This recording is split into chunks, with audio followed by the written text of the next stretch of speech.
পার্লারওয়ালি এই টাইপের সাউন্ডও শুনছি। চুল করতেছি, বলছে আল্লাহ আপনি না নায়িকা ছিলেন।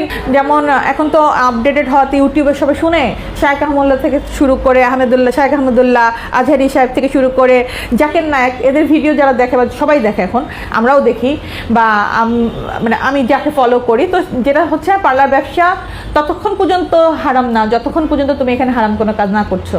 যে কোনো ব্যবসায় হারাম না যতক্ষণ তুমি হারাম না করছো, ততক্ষণ পর্যন্তই হালাল যতক্ষণ তুমি হালাল ব্যবসা করছো, হালাল নিয়তে। এখন কেউ যদি তোমার এখানে এসে সাজ করে আরেক জায়গায় দেখাতে যায় অন্য পুরুষকে, সেটা তো তোমার মাথা ব্যথা না, তোমার কাজ, তুমি তাকে কাজ করে দিচ্ছ। আইব্রো নিষেধ, আমি তো এটাই নেই না, আমি এটা করাই না, আমার এখানে চলে না, বন্ধ।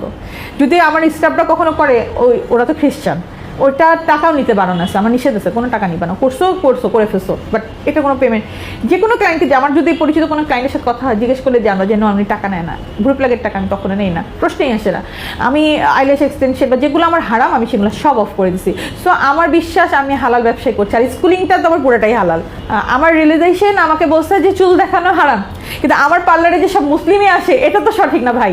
আমার এখানে খ্রিস্টান আসে, হিন্দু আসে, বৌদ্ধ আসে, বিভিন্ন রিলিজিয়নের মানুষজন আসে, তারা তাদের চুল দেখাচ্ছে। সেটা বাদ দাও, আমাদের মুসলিমদের মধ্যে তো সব নারী এখন চুল দেখাচ্ছে। এখন তারা তাদের চুলকে সুন্দর করতে চাক, সেটা আমি করে দিচ্ছি। এখন সে তো আমি না করলেও সে চুল দেখাবে, করলেও দেখাবে, আমি তো আমারটা দেখাচ্ছি না।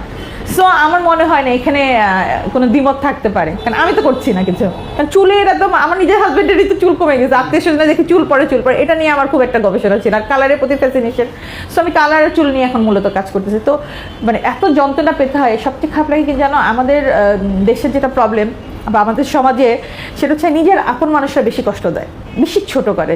দেখবা আশেপাশে দূরের মানুষ তোমাকে